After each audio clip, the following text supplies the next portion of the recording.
غوث اعظم درمیان اولیاء چوں محمد درمیان انبیاء۔ حضور غوث اعظم سیدنا شیخ عبد القادر جیلانی رضی اللہ تعالی عنہ کی بڑی شان اللہ نے آپ کو عطا فرمائی، بڑا مقام و مرتبہ عطا فرمایا۔ کسی نے لکھا ہے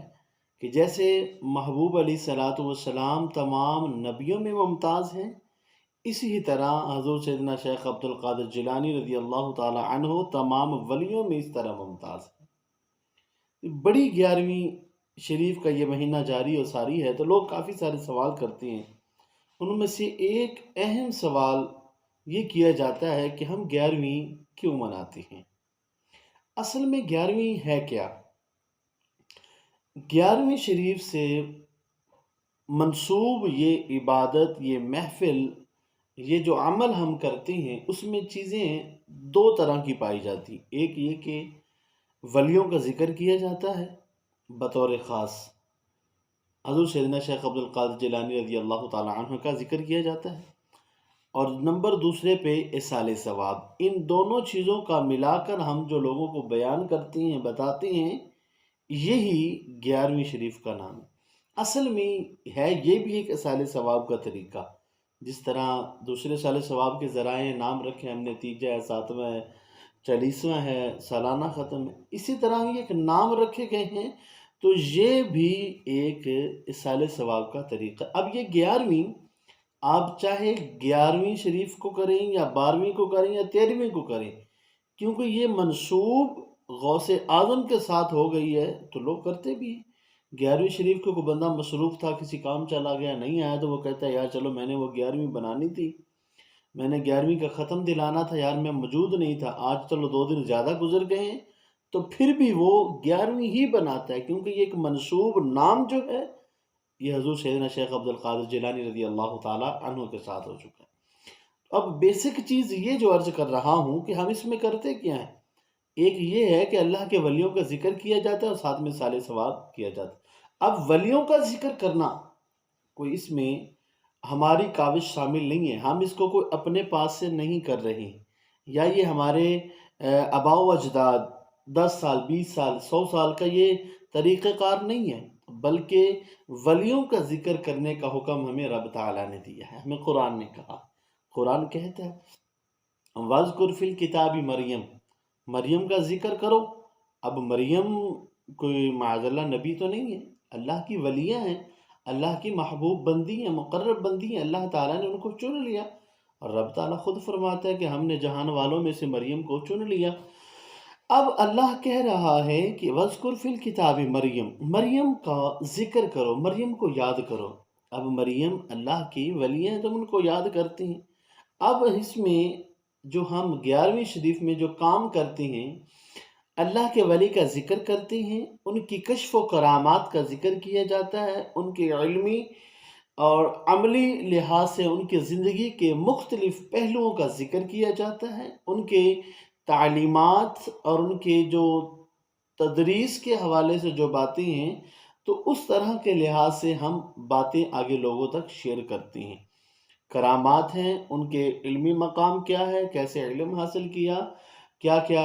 درجے اللہ تعالیٰ نے ان کو عطا فرمائے، یہی کچھ تو ہم کرتے ہیں، اور یہی ہمیں قرآن کا ذکر ہے، قرآن ہمیں بتا رہا ہے۔ اب قرآن کہہ رہا ہے وَاذْكُرْ فِي الْكِتَابِ مریم، مریم کو یاد کرو، اور پھر اسی صورت کے آگے وَاسْجُدِي وَارْكَعِي، مریم سلام اللہ علیہا کا ذکر جو ہے، اللہ ہمیں یہ بھی بتا رہا ہے کہ اس کی عبادت کیا ہے، کہ وہ رکوع بھی کرتی ہے، سجدے بھی کرتی۔ اب یہ ان کی عبادات کا ذکر آ گیا، اور پھر حضرت مریم رضی اللہ تعالی عنہ کے اس حجرہ شریف میں، حجرہ پاک میں، اس کمرے میں بے موسم پھل پڑے ہیں، تو یہ ان کی کرامت ہے، ان کی کرامت ہے۔ تو ہم یہاں حضور سیدنا شیخ عبد القادر جیلانی رضی اللہ تعالی عنہ کی کرامت کا ذکر کر رہی ہیں۔ تو اب اسی طرح سے یہ قرآن ہمیں کہہ رہا ہے کہ اللہ کے ولیوں کو یاد کرو، کشف و کرامات ان کے بیان کر رہی ہیں، جو ہمیں قرآن کا حکم ہے، جو ہمیں قرآن کا حکم ہے، ان کی عبادات کا تذکرہ ہم لوگوں کو بتاتی ہیں، تو قرآن ہمیں کہہ رہا ہے۔ اب دوسری صورت سورہ نمل میں موجود آصف بن برخیہ کا جو واقعہ حضرت سلیمان علیہ السلام کے دربار شریف کا، جو ملکہ بلقیس کا تخت لے کر آنا تھا، اب ان لوگوں کا، وہ اس امت کا ایک شخص جو علم رکھنے والا ہے، قرآن کا ذکر ہے،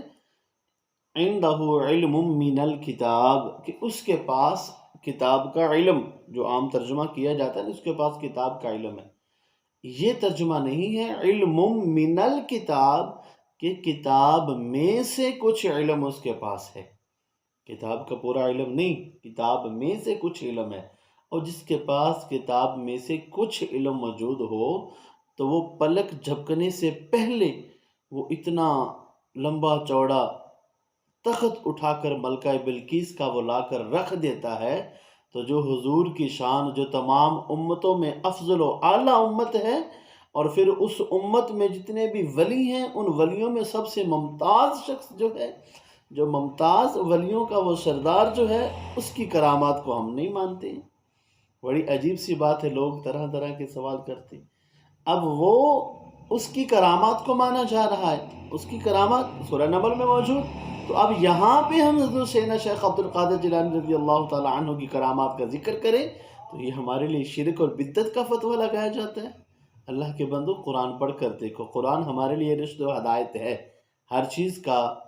ذکر حل جو ہے وہ ہمارے لیے قرآن میں موجود ہے، پڑھنا چاہیے۔ اب تیسری جگہ میں آپ کو قرآن سے بتا رہا ہوں، قرآن سے سورہ کہف کو پڑھیے۔ سورہ کہف میں ان لوگوں کا ذکر ہے، 7 یا 8 لوگ جو ہیں وہ سورہ کہف کے وہ ساتھی جنہوں نے اس بادشاہ کے خلاف اعلان کیا اور اللہ کی وحدانیت کا اقرار کرتے ہوئے بتوں کی پوجا چھوڑ کر وہ اللہ کو مانتے ہوئے اس کی بادشاہت سے نکلے، تو اللہ کہہ رہا ہے ان کے لیے کہ ہمارے لیے وہ بھی ایک عجیب نشانیوں میں سے جو یہ کہف کا واقعہ ہے، یہ عجیب ایک نشانی ہے جو اللہ تعالیٰ نے ان کو 309 سال تک ان کو غار میں سلائے رکھا، غار میں سلائے رکھا۔ ان کی کرامات میں سے کیا ہے؟ اب دیکھیں، اب قرآن ہمیں کہہ رہا ہے وَنُقَلِّبُهُمْ ذَاتَ الْيَمِينِ وَذَاتَ الشِّمَالِ، کہ ہم ان کے پہلو، ان کے کروٹیں جو ہیں وہ بھی کبھی دائیں کبھی بائیں ہم بدلتے رہتے۔ اب 309 سال ہو گئے ان کو سوئے ہوئے، اور پھر وہ زندہ جاگ بھی جاتے ہیں، دیکھتے ہیں، اور اللہ کہہ رہا ہے کہ ہم ان کی کروٹیں بھی بدلتے رہتے ہیں۔ کیا شان ہے یا اللہ تعالیٰ کی کہ وہ، اب یہ اصل میں علماء کرام نے تو یہاں تک لکھا ہے کہ اس سورہ کہف کو اصل میں سورۃ الاولیاء کہنا چاہیے، کیونکہ اس میں بہت تفصیل کے ساتھ ان اللہ کے ولیوں کا ذکر موجود ہے، اور پھر ان کی کرامات کی اور جائزہ لیا جائے تو اگر آپ 100 تفسیریں بھی پڑھیں اور ان 100 تفسیروں میں یہ بات، یہ واقعہ پڑھیں اور اس واقعہ کی تفسیر میں دیکھیں تو 100 تفسیروں میں سے 99 تفسیروں میں یہ بات موجود ہوگی کہ ان 7 یا 8 لوگوں کے نام لکھ کر انسان اپنے پاس جو رکھ لیتا ہے تو اس کی اللہ کی طرف سے بڑی برکتیں اس کو عطا کی جاتی ہیں۔ ان ولیوں کے نام لکھے جائیں، اپنے پاس رکھے جائیں تو اللہ برکتیں عطا فرمائے، اور پھر جس کے لیے یہ حکم ہو، جس کو یوں کہا گیا ہو کہ غوث اعظم درمیانے اولیاء چوں محمد درمیانے انبیاء، کہ جیسے ہمارے نبی علیہ السلام کی شان ممتاز ہے تمام نبیوں میں، اسی طرح اللہ تعالیٰ کے پیارے ولیوں میں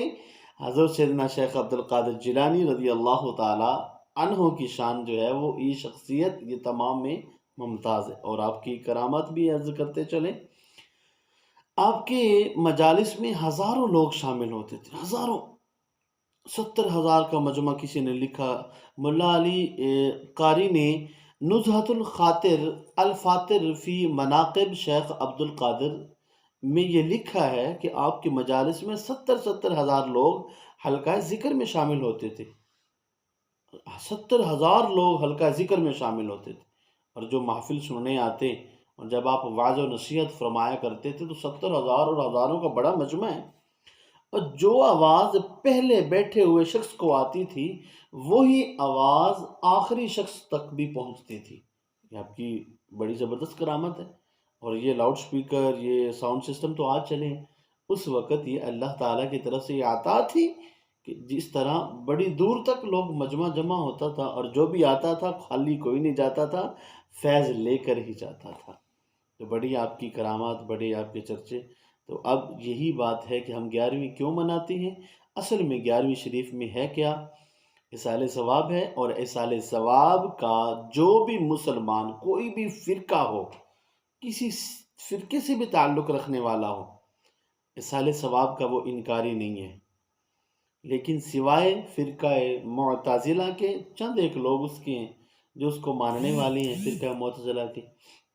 وہ ہیں، اور وہ لوگ جو اس کو مانتے ہیں فرقہ معتزلہ کو، یہ لوگ صرف اور صرف اِصالِ ثواب کے انکاری ہیں۔ ورنہ قرآن میں موجود، احادیث پاک میں موجود، بزرگوں کی حکایات، صحابہ کے اقوال، صحابہ کی ان کی زندگیوں میں یہ باتیں سارا کچھ موجود ہے کہ اِصالِ ثواب آپ کیا کرتے تھے۔ بطور خاص ولیوں کا ذکر، قرآن سے میں نے مثالیں دے دی کہ ولیوں کا ذکر کرنا، ان کی کشف و کرامات کو بیان کرنا، ان کے فضائل بیان کرنا، ان کی تعلم و تدریسی کے حوالے سے باتوں کو بیان کرنا قرآن کا حکم ہے۔ اور پھر اس مثال ثواب، یہ بھی قرآن کا حکم ہے۔ قرآن و حدیث کے حوالے سے، قرآن کے حوالے سے خصوصاً یہ آج کی اس ویڈیو میں بتایا گیا کہ 11ویں شریف ہم کیوں کرتے ہیں۔ ایک نام منسوب کر دیا گیا ہے غوث اعظم شیخ عبد القادر جیلانی رضی اللہ تعالی عنہ کے ساتھ، تو اصل میں اس کے اندر ہے ولیوں کا ذکر ہے یا اس کے اندر اِصالِ ثواب ہے۔ اللہ پاک ہم سب کو عمل کی توفیق عطا فرمائے۔ السلام علیکم۔